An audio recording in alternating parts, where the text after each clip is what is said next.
In part 1 of my video on the Sylvania 21C509 Halolight TV, I spoke briefly about the history of the Sylvania Halolight TV line and Halolight's distinguishing feature.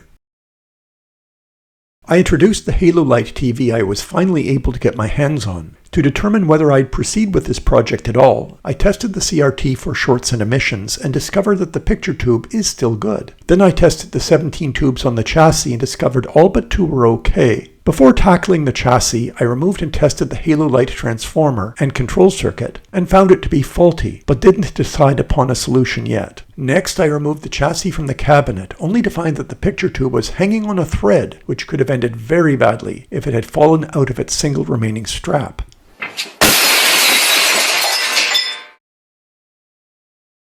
I was very lucky I found the missing piece. I'm hoping to glue that together with epoxy. It broke right where the screw is, so the weakest point, maybe heat made it brittle. This has been epoxied together. There's aluminum tape on to keep it from moving while it was drying. What I'm going to do is loosen off that screw over there, try and slip this in. It may fail, the other one may fail, or it might be good. I don't know why that plastic clip cracked. It's old plastic and could have randomly broken, or maybe that's what they're prone to doing. Rather than bet a picture tube on it lasting, I'm going to build a cradle that will prevent the tube from moving far if one or both clips fail in the future. Whenever you get up close and personal with a picture tube, you need protective clothing because things can go south in a split second and you'll find yourself covered with broken glass. Face shield, something to protect your ears, gloves. I've got that clip in there and that clip in there, and as you see, it's tight. There's not a lot of slack in that strap anywhere. This screw is 3/8 of an inch in. It was in much further before. I'd be more comfortable screwing it tighter, but I don't think the picture tube would be comfortable with it. Oh, it would tighten all right. It would go right through the picture tube. I've got 2 pieces of 2x4 and a piece of 1x4 pine. If it fell onto these, there's about a 1/4 inch. I might put a piece of wood just behind this, and that would cradle the CRT if ever something catastrophically bad happened, like that failing, or both of them failing.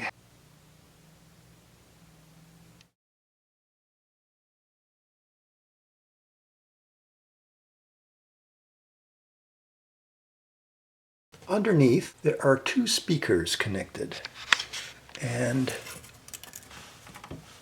I think they're connected, they're connected in series, which is interesting. And it says, Toronto, 100 pieces, and then something else. So I suspect this cabinet was made in Toronto with another 99 pieces. I'm going to remove these metal buttons. They are really good at destroying floors. Those have been removed. I'm going to use plastic glides instead. When I first brought the TV inside, I noticed there was damage to the veneer in a couple of places, the most severe being 2 of the bottom corners. Where the veneer is missing, it didn't break off evenly. I'm going to use a knife to cut the damaged sections as square as possible, and then glue and clamp it down where it's separated. That will also give me colored chips I will need to match when I buy some edge banding and wood stain. There is some damage to the finish on top, but it's manageable. Overall, the cabinet is in excellent condition for a 65-plus-year-old television. I really can't complain. The last thing to come out of the cabinet is the control assembly, which houses all the front controls and the VHF tuner. There is no UHF tuner. This set has an unconventional way to turn the TV on and off and to change the channels. Sylvania called it Magic Touch. Instead of turning a rotary control to turn the TV on or off, or change the channel, you flicked a lever. While the Magic Touch on-off switch sounds like it's working, the channel selector does not. At the back it's held by this one arm. At the front it's held in a bunch of places. Let me show you. First I had to remove the escutcheon, which was held in with 2 screws. And then remove the 6 knobs. They just pull out from the controls right there. A couple of them were stiff. The next thing was to remove this plate that goes on either side of the channel indicator. Then 1, 2, 3 screws, and then I can remove that arm at the back and the control assembly should slide through. And it's out. The mechanism to turn it on and off.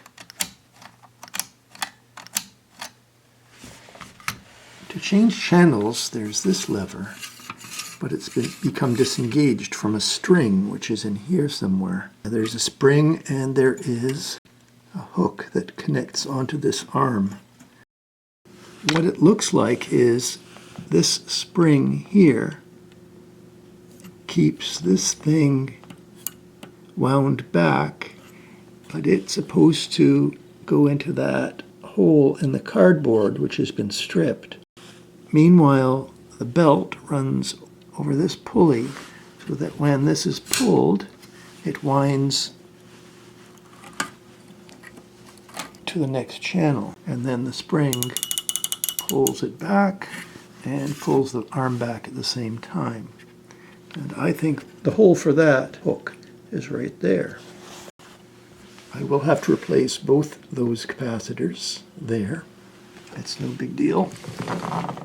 Looking at the tuner, I don't see any resistors at all inside the tuner that need to be checked, which is great because resistors in the tuner are not fun to replace. What really surprises me with the channel indicator is that there is no dial light on it or behind it.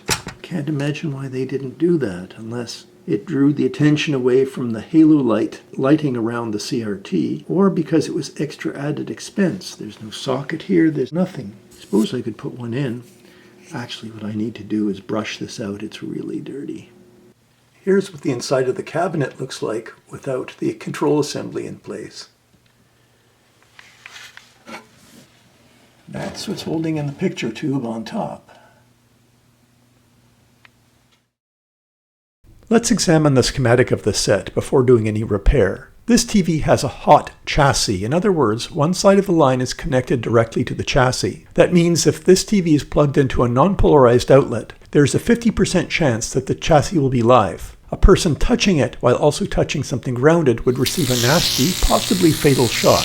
That's why the TV has a safety interlock cord attached to the back cover. Manufacturers could save money on an expensive power transformer by using this hot chassis design. The tube filaments are wired together in a 600 mA series Christmas tree string. No dropping resistor is needed for the string because the sum of the filament voltages adds up close to the line voltage.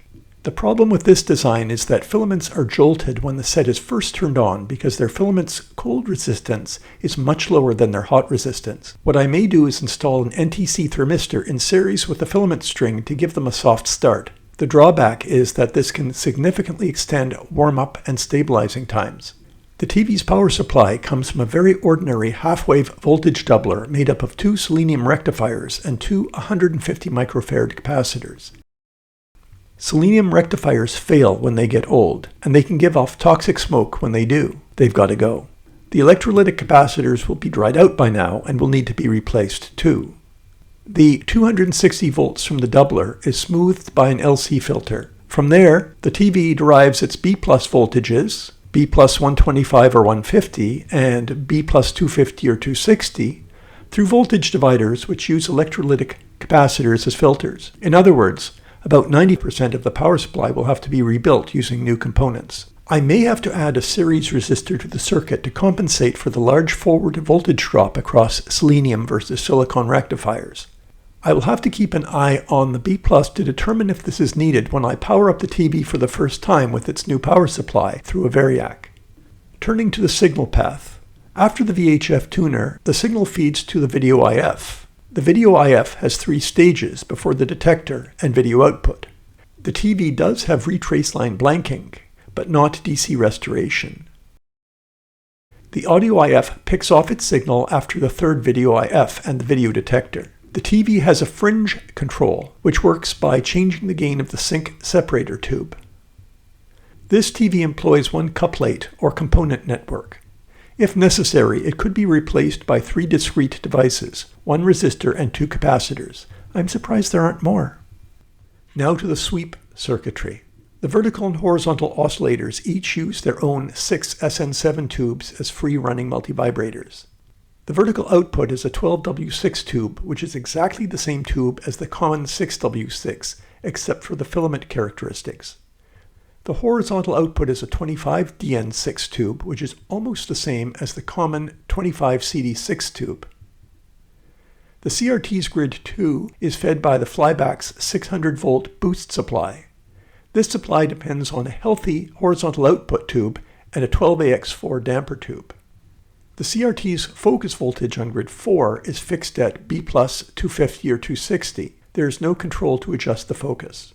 The 21 ATP4 cathode ray tube specified for this set is a 90-degree deflection angle tube with a small duodecal base.